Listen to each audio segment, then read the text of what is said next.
Hi മക്കളെ, നിങ്ങളുടെ ശ്രീലക്ഷ്മി മിസ്സും ഫസൽ സാറുമാണ്. നമ്മുടെ സ്കൂൾ തുറക്കാൻ ഇനി കുറച്ച് ദിവസം കൂടിയുള്ളൂ, ഒരാഴ്ചയും കൂടിയുള്ളൂ. ജൂൺ 3 നമ്മുടെ സ്കൂൾ തുറക്കാൻ പോവാണ് അല്ലേ ഫസൽ സാറേ? എത്ര പെട്ടെന്ന് 2 ദിവസം പോയത്. സത്യം. അപ്പം ഫൈനൽ എക്സാം കഴിഞ്ഞ് റിസൾട്ടും വന്നു, നല്ല ചൂട്, അതിനുശേഷം നല്ല മഴ, എല്ലാം കൂടെ അങ്ങനെ കലാശക്കൊട്ടായിട്ട് സ്കൂൾ തുറക്കാൻ ഒരാഴ്ചയുള്ളൂ. ഉറങ്ങി എഴുന്നേറ്റ് മാറിയല്ലേ.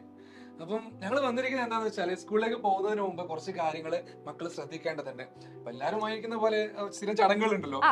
ചിലപ്പോ നമ്മൾ മക്കളെടുത്ത് പറയുന്ന സമയത്ത് തമ്മിലൊക്കെ വായിക്കുന്ന സമയത്ത് ഇവർ വിചാരിച്ചിട്ടുണ്ടാവും നമ്മൾ സ്കൂൾ തുറക്കുമ്പോൾ എന്തൊക്കെ കാര്യങ്ങൾ ശ്രദ്ധിക്കണം, എന്തൊക്കെ കാര്യങ്ങളാ ചെയ്യേണ്ടത്. അവരുടെ മനസ്സിൽ ആദ്യം വരുന്നത് എന്തായിരിക്കും?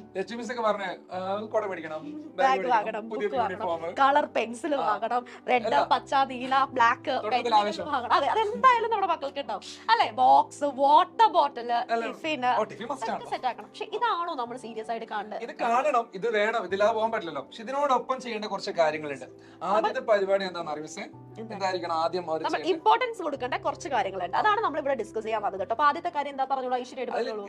എനിക്ക് എന്റെ ഏറ്റവും പ്രയോറിറ്റി കൊടുക്കുന്ന കാര്യം എന്താണെന്ന് വെച്ചാൽ, നമ്മൾ ഏത് ക്ലാസ്സിലേക്കാണോ പോകുന്നത് ആ ക്ലാസ്സിനെ പറ്റി നല്ലൊരു ധാരണ ഉണ്ടായിരിക്കണം. ഞാനൊരു എക്സാമ്പിൾ ആയിട്ട് പറയും മിസ്സേ, 8ാം ക്ലാസ്സിലെ മക്കളുടെ ഏറ്റവും വലിയ ആദ്യം എന്നുള്ളത് അവർ UP ക്ലാസ്സിൽ പഠിച്ച കുട്ടികളാണ്, ഒഴുക്ക് മാറുകയാണ്, ഹൈസ്കൂളിലേക്ക് മാറാണ്, വലിയ പിള്ളേരാവാൻ പോവാണ്. അതിന്റെ ഒരു എക്സൈറ്റ്മെന്റ് അവർക്ക് എന്തായാലും ഉണ്ടാവും. അതായത് ഹൈ സ്കൂളായി, ഉയർന്ന സ്കൂളിൽ നിന്നും ആ പേര് തന്നെ ഉണ്ട്.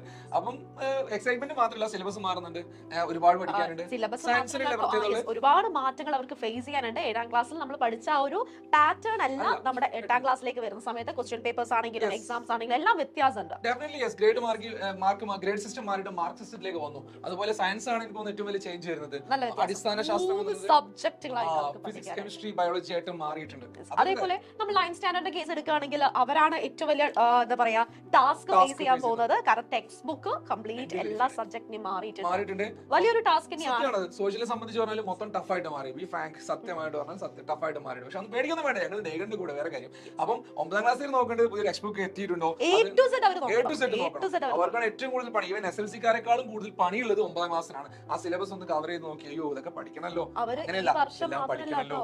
ഈ വർഷം മാത്രമല്ല, ഈ 9th ഈ പ്രാവശ്യം മാറിയിട്ടുണ്ട്. അടുത്ത വർഷം 10ാം ക്ലാസ്സിലേക്ക് പോകുമ്പോൾ 10ാം ക്ലാസ് നമുക്ക് മാറാൻ പോവാണ് ടെക്സ്റ്റ് ബുക്ക്. സോ ഒരു ടാസ്ക് ആണ്. പക്ഷെ നിങ്ങൾ ടെൻഷൻ അടിക്കണ്ട, നമുക്ക് പഠിച്ചെടുക്കാവുന്നതേ ഉള്ളൂ.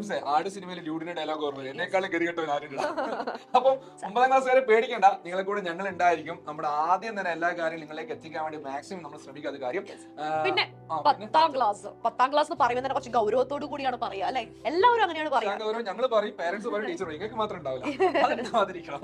വേറൊന്നുമല്ല, 10ാം ക്ലാസ്സിലാണ് അവർ പബ്ലിക് എക്സാം എഴുതാൻ പോകുന്നത്. എല്ലാവരും ഒറ്റ നോക്കുന്ന ഒരു വർഷം കൂടിയാണ്. സോ നമ്മൾ അക്കാഡമിക് സൈഡ് നോക്കുമ്പോൾ നമ്മൾ എന്ത് ചെയ്തിരിക്കണം, നമുക്ക് കറക്റ്റ് ആയിട്ട് നമ്മുടെ ടെക്സ്റ്റ് ബുക്ക് എന്താണ്, അല്ലെങ്കിൽ നമ്മൾ ആ ഒരു ക്ലാസ്സിനെ കുറിച്ചുള്ള ഒരു ധാരണ നമുക്ക് തീർച്ചയായിട്ടും ഉണ്ടായിരിക്കണം. അതാണ് ആദ്യം നമ്മൾ ടീച്ചേഴ്സിനോട് ചോദിക്കാം, ഞങ്ങളോട് ചോദിക്കാം, അല്ലെങ്കിൽ മറ്റു നിങ്ങൾക്ക് കഴിഞ്ഞ ആൾക്കാരോടൊക്കെ ചോദിക്കാം എങ്ങനെയാന്നുള്ളത്. പക്ഷെ നിങ്ങൾ ചോദിക്കുമ്പോൾ പറയാത്തൊരു കാര്യമുണ്ട്. കഴിഞ്ഞ വർഷത്തെ പോലെയല്ല SLC, മാറ്റങ്ങളുണ്ട്. വിദ്യാഭ്യാസ മന്ത്രി പറഞ്ഞിട്ടുണ്ട് 30% മാർക്ക് എഴുതി മേടിച്ചാൽ മാത്രമേ പാസ് ആവുന്നുള്ളൂ.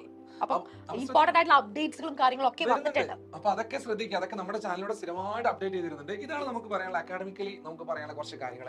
ഇനി എന്താ വിഷയം ശ്രദ്ധിക്കേണ്ട കാര്യം? രണ്ടാമത്തെ ഇമ്പോർട്ടന്റ് ആയിട്ട് എനിക്ക് ഫീൽ ചെയ്യുന്ന ഒരു കാര്യം, രണ്ടാമത്തല്ല നമ്മുടെ നിത്യജീവിതത്തിൽ ഇമ്പോർട്ടന്റ് ആയിട്ടുള്ള ഒരു കാര്യമാണ് ഉറക്കം എന്ന് പറയുന്നത് അല്ലെ. നമ്മൾ നന്നായിട്ട് ഉറങ്ങിയാൽ മാത്രമേ പിന്നെ ഫസ്റ്റ് ഫുൾ ടൈം ഉറക്കാനാണ്, അത് വേറെ കാര്യം. നന്നായിട്ട് ഉറങ്ങിയാൽ മാത്രമേ നമുക്ക് എന്ത് ചെയ്യാൻ പറ്റുള്ളൂ, നല്ലൊരു ദിവസം നമുക്ക് സ്റ്റാർട്ട് ചെയ്യാൻ പറ്റുള്ളൂ അല്ലെ. ഫ്രഷ് ആയിട്ട് വേണം നമ്മൾ എണീക്കാൻ വേണ്ടിയിട്ട്. ശരീരത്തിനും നമ്മുടെ അധ്വാനത്തിനൊപ്പം അതുപോലെ വിശ്രമം വേണം. അപ്പൊ അധ്വാനിക്കുന്ന നിങ്ങൾ പഠിക്കുന്നത് ഒരു അധ്വാനം തന്നെയാണ്. പഠനം മാത്രമല്ല, അവരുടെ ആ ഒരു യങ് ഏജ് എന്ന് പറയുന്നത് ഭയങ്കര വൈബ്രന്റ് ആയിട്ടുള്ള ഏജ് ആണ്. അപ്പൊ ഭയങ്കര എനർജി ആയിരിക്കും. ആ എനർജി മുഴുവൻ അവർ യൂട്ടിലൈസ് ചെയ്യും. ഓടിക്കളിച്ച് ചാടിക്കളിച്ച് പല കാര്യങ്ങളുണ്ടാവും. 8 മണിക്കൂർ ഈ പ്രായത്തിൽ ഉറങ്ങിയിരിക്കണം. 8 മണിക്കൂർ നിർബന്ധമായിട്ട്. അതിന് വേണ്ടി ചെയ്യേണ്ടത് എന്താ മിസ്സേ? അതിന് വേണ്ടിയിട്ട് നമ്മൾ നേരത്തെ കിടന്നുറങ്ങണം, നേരത്തെ ഇരിക്കണം. നേരത്തെ കിടന്നുറങ്ങിയിട്ട് നമ്മൾ എന്ത് ചെയ്യണം, സ്കൂൾ സ്റ്റാർട്ട് ചെയ്ത് കഴിഞ്ഞാൽ സ്കൂളിലേക്ക് പോകണം. നമുക്ക് കുറെ കാര്യങ്ങൾ ചെയ്ത് തീർക്കാനുണ്ട്. അപ്പൊ നമ്മൾ സ്വാഭാവികമായിട്ട് നമുക്ക് നേരത്തെ എണീക്കേണ്ട ആവശ്യമുണ്ട് അല്ലെ. നമ്മൾ സ്കൂൾ തുറന്നിട്ട് നേരത്തെ എണീക്കാം, എന്നിട്ട് നമുക്ക് ചെയ്യാം. അപ്പം കാണാം, ഒരാഴ്ചയും കൂടി ഇല്ലേ എനിക്ക് വെക്കേഷൻ എന്ന് പറഞ്ഞ് ഇരിക്കരുത്. കാരണം നമ്മൾ സ്കൂൾ തുറന്നു കഴിഞ്ഞാൽ നമുക്ക് അതുമായിട്ടൊന്ന് യോജിക്കാൻ കുറച്ച് ടൈം എടുക്കും. നമുക്ക് ഫസ്റ്റ് തന്നെ ആ ഒരു നമ്മൾ ആദ്യമായിട്ട് സ്കൂളിൽ പോകുമ്പോൾ നമ്മൾ ഹാപ്പി ആയിട്ട് പോകണല്ലേ. അപ്പൊ നമ്മുടെ മൂഡ് ഓഫ് ആയി കഴിഞ്ഞാൽ പിന്നെ സെറ്റ് ആവും ഇല്ല. ഒരു റൂട്ടീൻ ഉണ്ടാക്കണം. അത് നമ്മൾ ചെയ്യേണ്ടത് ഈ വീക്ക് നേരത്തെ കിടക്കാൻ പറ്റുന്നില്ല, അതാ ഫോൺ മാറ്റിച്ചാൽ നേരത്തെ താനെ കിടന്നുറങ്ങിക്കോളും. പിന്നെ ഫോൺ കാണുന്നതിലുള്ള മെയിൻ സയന്റിഫിക് സൈഡ് എന്ന് പറയുന്നത്, ഫോൺ കാണുന്ന സമയത്ത് നമ്മുടെ റേസ് അല്ലെ ബ്ലൂ ലൈറ്റ് ഉണ്ട്, ഉണ്ട്. ആ ബ്ലൂ ലൈറ്റ് നമ്മുടെ മെലാറ്റോണിൻ എന്ന് പറഞ്ഞ കെമിക്കൽ പ്രൊഡ്യൂസ് ചെയ്യുന്നത് കുറയ്ക്കും. ഈ മെലാറ്റോണിൻ കറക്റ്റ് ആയിട്ട് ഉണ്ടെങ്കിൽ മാത്രമേ നമുക്ക് എന്ത് ബയോളജിക്കൽ ക്ലോക്ക് വർക്ക് ആവുള്ളൂ. സ്വസ്ഥമായിട്ട് നമുക്ക് ഉറങ്ങാൻ പറ്റൂ. അതായത് ബയോളജിക്കൽ ക്ലോക്ക് എന്ന് പറയുന്ന സാധനമാണ്. അപ്പൊ അത് അപ്പൊ അതുകൊണ്ട് നിങ്ങൾ ഉറങ്ങുന്നതിന്റെ ഒരു അരമണിക്കൂർ മുന്നേ ഫോണൊക്കെ അതിന് മുന്നേ വേണമെങ്കിൽ നോക്കിക്കോ, എന്നിട്ട് ഫോണൊക്കെ മാറ്റി വെച്ചാൽ വേഗം കിടന്നുറങ്ങുക. ഈ ആഴ്ച മുതൽ സ്റ്റാർട്ട് ചെയ്യട്ടോ, നാളെ മുതൽ അല്ല ഇന്ന് മുതൽ സ്റ്റാർട്ട് ചെയ്യണം. ഇന്ന് രാത്രി മുതൽ നേരത്തെ കിടന്നുറങ്ങുക, പിന്നെ രാവിലെ നേരത്തെ എണീക്കുക, നല്ല മക്കളായിട്ടിരിക്കുക. എന്നാൽ മാത്രമേ സ്കൂളിൽ പോകുന്ന സമയത്ത് നിങ്ങൾക്ക് ഫ്രഷ് ആയിട്ട് ഹാപ്പി ആയിട്ട് പോകാൻ പറ്റത്തുള്ളൂ. ഇനി ഒരു കാര്യം എന്താണെന്ന് വെച്ചാല്, ഇപ്പം മഴ വരികയാണ്, മഴക്കാലം വരാൻ പോകണം. ഏറ്റവും കൂടുതൽ നമ്മൾ ബുദ്ധിമുട്ട് അനുഭവിക്കും മഴക്കാല ജനരുകൾ. മഴ ഒരുപാട് പകർച്ചവ്യാധികളും ഒരുപാട് ബുദ്ധിമുട്ടുകൾ കുട്ടികൾക്ക് വരും. അതന്നെ ഹൈജീനിക് ആവുക, പരമാവധി വള്ളി പിടിക്കാതിരിക്കുക. വള്ളിയേറെ മനസ്സിലായില്ല, ഞാൻ കേട്ടത് വെള്ളം കുടിക്കാതിരിക്കാതെ, അതായത് പോയിട്ട് പ്രശ്നങ്ങൾ ഇടപെടാതിരിക്കുക. കുറച്ച് മഴ കൊള്ളും, ആ ചുമ്മാ മഴ ഒന്ന് കൊണ്ടേക്കാം. ഏതെങ്കിലും പുഴയിൽ വെള്ളം വന്നു കറിയുമ്പോൾ പോയി ചാടിയിടും എന്ത് ചെയ്യരുത്, പോയിട്ട് മഞ്ഞപ്പിത്തോ വല്ലതും പിടിച്ച് വരരുത്. അതാണ് എനിക്ക് എടുത്തു പറയാനുള്ളത്. കാരണം ഇപ്പത്തെ സീസണിൽ നിങ്ങൾ എടുത്ത് നോക്കിയാൽ പല സ്ഥലങ്ങളിലും മഞ്ഞപ്പിത്തം നന്നായിട്ട് വരുന്നുണ്ട്. പനി സീസൺ വരാൻ പോവാണ്. അപ്പൊ അതിൽ നിന്ന് പനി, ജലദോഷം, തുമ്മൽ, ചുമ, തലവേദന, ഇതൊക്കെ സീസണലാണ്. കാര്യം പറഞ്ഞപ്പോഴാണ് ചുടുവെള്ളം മാത്രം കുടിക്കുക, തിളപ്പിച്ചാറിയ വെള്ളം, ചുടുവെള്ളം മാത്രം കുടിക്കുക, പച്ചവെള്ളം കുടിക്കരുത്. പരമാവധി ഫ്രിഡ്ജിൽ നിന്ന് വെള്ളം എടുത്ത് കുടിക്കുന്ന പരിപാടി ഉണ്ടല്ലോ, നിർത്താം. അതേപോലെ നിങ്ങൾ നന്നാവും. പിന്നെ എടുത്തു പറയുന്ന ഒരു കാര്യം, മക്കളെ നിങ്ങൾ സ്കൂളിൽ പോകുന്ന സമയം നിങ്ങൾ പുറത്തുനിന്നൊന്നും വെള്ളം കുടിക്കാതെ ഇരിക്കുക. കാരണം ഇപ്പോഴത്തെ സിറ്റുവേഷൻ അങ്ങനെ ആയതുകൊണ്ടാണ്. മാക്സിമം നിങ്ങൾ പുതിയ വാട്ടർ ബോട്ടിലൊക്കെ വാങ്ങിച്ചിട്ടുണ്ടാവല്ലോ, ഭംഗിക്ക് വാങ്ങിച്ചതല്ല, അത് നിറച്ചും വെള്ളം എടുക്കുക, വീട്ടിൽ നിന്ന് തന്നെ എടുക്കുക. ആ വെള്ളം തന്നെ മാക്സിമം നിങ്ങൾ കുടിക്കാൻ നോക്കുക. പിന്നെ നന്നായിട്ട് വെള്ളം കുടിക്കുക. നന്നായിട്ട് വെള്ളം കുടിച്ചു കഴിഞ്ഞാൽ അതിന് വേണ്ട ഒരു എനർജി, അതിന് വേണ്ട ഒരു എനർജിയും കാര്യങ്ങളൊക്കെ നമുക്ക് കിട്ടും. മാക്സ് നമ്മുടെ ശരീരത്തിന് വെള്ളം അത്യാവശ്യമാണ്.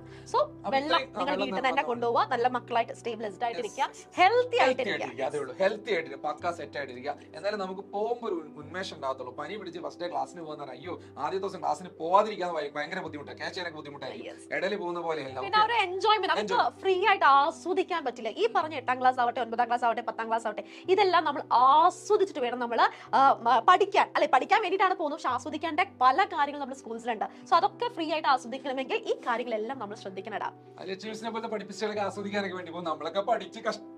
അയ്യോ പറച്ചില് കേട്ടാ എനിക്ക് കഷ്ടപ്പെട്ട് പഠിക്കലാണ്. അല്ല, ജീവിതം എന്ന് പറയുന്നത് നമുക്ക് ഒന്നേ ഉള്ളൂ. ആ ഒരു ജീവിതം നമ്മൾ ആസ്വദിച്ച് തീർക്കണം. നമ്മുടെ ഫ്രണ്ട്സിനെ കൂടെ നിങ്ങൾ ആദ്യ ദിവസം ഫ്രണ്ട്സിനെ കാണാൻ പോകണം, അല്ലെങ്കിൽ നിങ്ങൾ മൊത്തം പനി പിടിച്ച് ചടഞ്ഞിരിക്കുമ്പോൾ ഭയങ്കര ബുദ്ധിമുട്ടല്ലേ.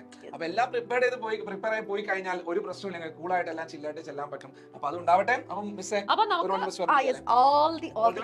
പിന്നെ എന്തെങ്കിലും സംശയം ഉണ്ടെങ്കിൽ നിങ്ങൾക്ക് കമന്റ് ബോക്സിൽ ചോദിക്കാം.